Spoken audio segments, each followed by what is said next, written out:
Kartik private company में sales manager था। उसके माता पिता, पत्नी मीरा, बहन राधा और 2 बच्चे हैं। एक दिन मीरा कहती है, कार्तिक, बच्चों के स्कूल में एनुअल फंक्शन के लिए 2000 जमा करने पड़ेंगे। अरे अभी कुछ दिन पहले ही तो 10,000 जमा किए थे ना। हाँ, वो तो फीस और प्रोजेक्ट के पैसे जमा किए थे। अभी तो अगले महीने एडमिशन फीस और किताबों के पैसे भी जमा करवाने पड़ेंगे। 40 से 50,000 का खर्चा है। मीरा, इतनी तो सैलरी भी नहीं है मेरी, ऐसे कैसे काम चलेगा? तो मैं क्या करूं? बच्चे को सरकारी स्कूल में डाल दूं? मीरा, तुम जानती हो ना, मैं मुश्किल से 35 से 40,000 ही कमा पाता हूँ। इस घर के खर्चे दिन ब दिन बढ़ते जा रहे हैं, थोड़ा कंट्रोल करो ना। क्या खाना और कपड़े पहनना भी बंद कर दूं? मैं ऐसा नहीं कह रहा हूँ मीरा। तुम जानती हो राधा का भी पोस्ट ग्रेजुएशन पूरा होने वाला है। घर के खर्चों के साथ उसकी शादी की जिम्मेदारी भी उठानी है। मेरे बच्चों की पढ़ाई से ज्यादा इम्पोर्टेंट राधा की शादी है, तो करो जो मन में आए। मैं बोझ लगती हूँ तो मैं बच्चों के साथ अपने मायके चली जाती हूँ। तुम्हारी सारी मुसीबतें ही खत्म हो जाएगी। मीरा, मुझसे बहस मत करो। सुबह सुबह ऑफिस जाने के टाइम पर ही कलेश करके दिन मत खराब करो। इतना बोलकर कार्तिक वहां से चला जाता है। तभी, कार्तिक बेटा, ऑफिस जा रहे हो?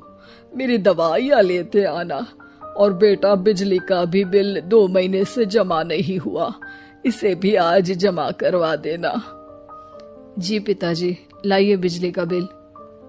4,600 रुपए बिजली का बिल आया है।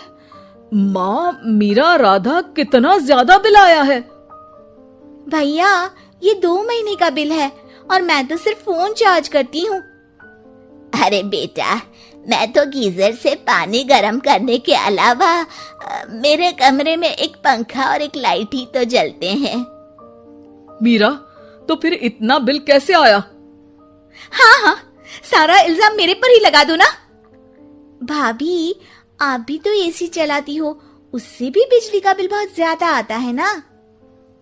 एसी मेरे मायके से आई है और वो भी अब सबकी आंखों में खटकने लगी है। मीरा, अपना मुंह बंद करो और आज के बाद तुम एसी नहीं चलाओगी। माँ, आप भी अपना पानी धूप में गर्म करके नहाया करो। कार्तिक ये कहकर घर से ऑफिस के लिए निकल गया। घर से कुछ आगे जाते ही उसकी गाड़ी पंचर हो गई। कार्तिक को पंचर बनवाकर ऑफिस पहुंचने में लेट हो गया। बॉस ने कार्तिक को अपनी कैबिन में बुलाया। मे आई कम इन सर? कम इन। बहुत लेट हो तुम। सॉरी सर, कुछ प्रॉब्लम्स की वजह से लेट हो गया। मुझे कुछ नहीं सुनना। तुम्हारा टारगेट कंप्लीट हुआ? नो सर, अभी बाकी है। क्यों? सर, मार्केट में बहुत रिसेशन चल रहा है, बिजनेस कहीं से मिल नहीं पा रहा। मैं अपनी तरफ से पूरी कोशिश कर रहा हूँ सर। मुझे तुम्हारी कोशिश नहीं चाहिए, मुझे बिजनेस चाहिए। अगर तुमसे नहीं हो पा रहा है तो तुम रिजाइन कर सकते हो। नहीं सर, मुझे इस नौकरी की बहुत जरूरत है। मैं अपनी फैमिली का सिंगल अर्निंग पर्सन हूँ। मेरी जॉब चली गई तो मेरी फैमिली प्रॉब्लम में आ जाएगी सर। इसका ख्याल तुम्हें रखना चाहिए। जाओ यहाँ से और बिना बिजनेस लाए मुझे तुम अपना मुंह मत दिखाना। कार्तिक बिजनेस की तलाश में इधर से उधर कड़ी धूप में सारा दिन भटकता रहता है और थका हारा जब शाम को घर आया। बेटा, मेरी दवाई ले आए और बिजली का बिल भर दिया? अब दवाई लाना भूल गया पिताजी, और बिजली का बिल जल्दी भर दूंगा। पर बेटा, याद से भर देना, वरना बिजली वाले बिजली काट कर चले जाएंगे। लीजिए पानी। बच्चों के एनुअल फंक्शन के लिए स्कूल में जमा करने वाले पैसे लेकर आए? अभी सैलरी नहीं आई है मेरा, और अकाउंट में ज्यादा पैसे भी नहीं बचे हैं। तो क्या बच्चों को स्कूल भेजना बंद कर दूं? बच्चे अगर इस साल एनुअल फंक्शन नहीं अटेंड करेंगे तो कोई पहाड़ नहीं टूट पड़ेगा। और अब तुम मेरा दिमाग खाना बंद करो। अरे, आप मुझ पर क्यों चिल्ला रहे हैं? कार्तिक गुस्से में घर से बाहर चला जाता है। अब मीरा रोने लगती है। भाभी, आप रोइए मत, टेंशन लेने से कुछ नहीं होगा।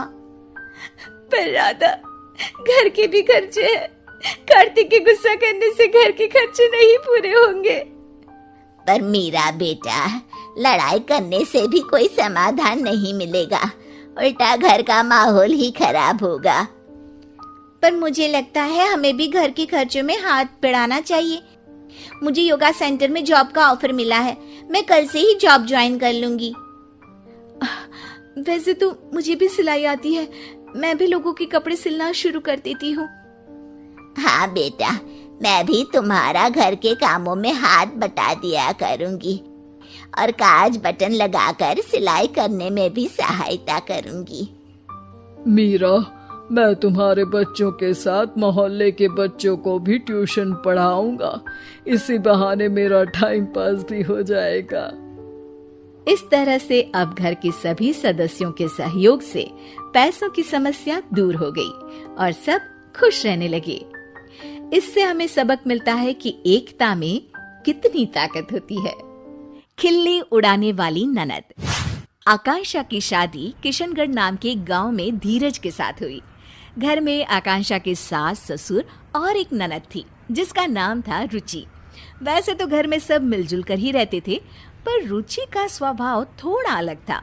वो किसी भी व्यक्ति की कमियों की खिल्ली उड़ाती थी। एक दिन आकांक्षा और धीरज बाहर घूमने जा रहे थे।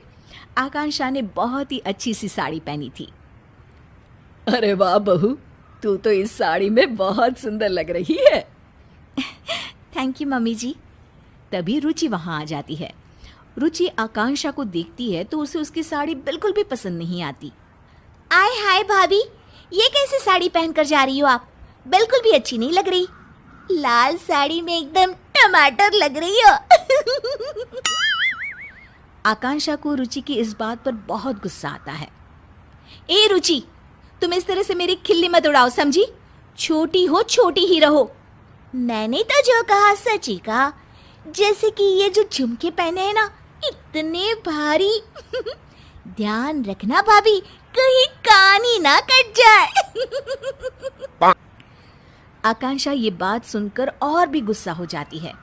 धीरज बात संभालने की कोशिश करता है। चलो आकांक्षा, फिल्म के लिए लेट हो रहा है। मुझे नहीं जाना कोई फिल्म देखने। आकांक्षा नाराज होकर अपने कमरे में चली जाती है। उसके जाने के बाद सब रुचि को डांटते हैं। रुचि, तुम्हें बिल्कुल भी तमीज नहीं है कि किससे क्या बात करनी चाहिए। बस हर किसी का मजाक उड़ाती रहती हो। मैंने क्या कहा भैया? मुझे तो सच में भाभी के कपड़ों पर हंसी आई। फिल्म देखने से ज्यादा लग रहा था जैसे किसी शादी में जा रही थी।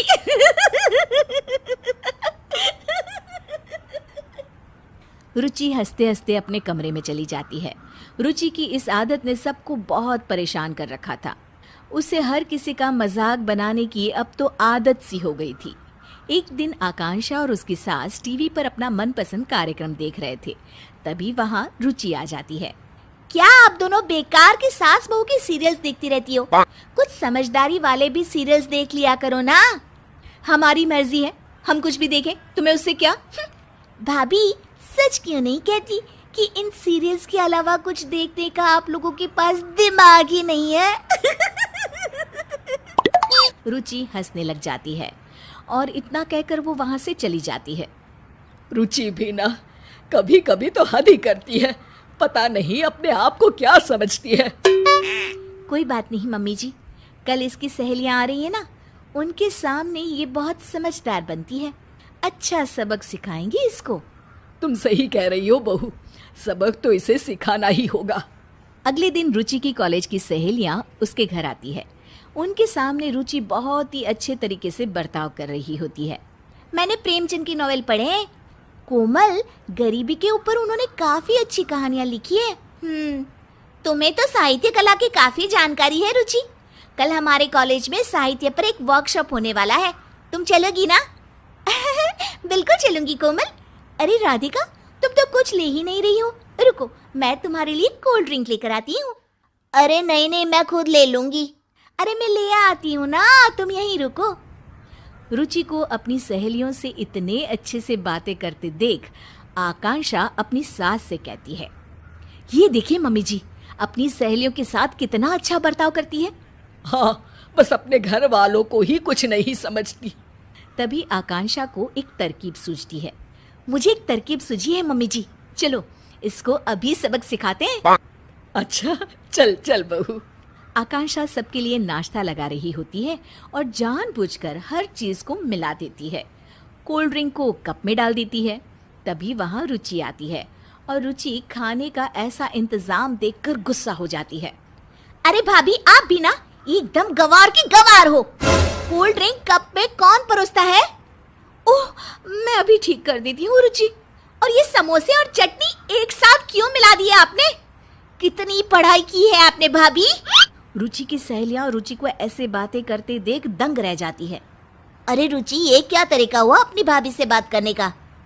रुचि अब आकांक्षा का मजाक उड़ाने लग जाती है। ये देखो, ये कोल्ड ड्रिंक चाय के कप में लेकर आई है। रुचि की सहेलियों को इस बात पर बिल्कुल हंसी नहीं आती। रुचि, हम तुम्हें बहुत अच्छी लड़की समझते थे, पर तुम ऐसी होगी हमने तो कभी सोचा भी नहीं था। हाँ हाँ, बातें तो इतनी ज्ञानों वाली करती है और अपने बड़ों से कैसे बात करती है, इसमें तो तमीज ही नहीं है। हम तो चले भाई, और आज से तुम हमारे ग्रुप में भी नहीं रहोगी।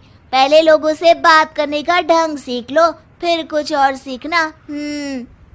अरे अरे, आप लोग तो सीरियस हो गए, मैं तो मजाक ही कर रही थी। हर किसी का मजाक उड़ाना अच्छी बात नहीं है रुचि। रुचि के दोस्त बिना कुछ खाए पिए वहां से चले जाते हैं और रुचि को अपने बुरे बर्ताव का परिणाम आज भुगतना पड़ता है। आकांक्षा और उसकी सास एक दूसरे की तरफ देखकर मुस्कुराते हैं और खुश हो जाते हैं। उस घटना के बाद रुचि सबसे अच्छे से पेश आती थी और उसने सबका मजाक उड़ाना भी छोड़ दिया।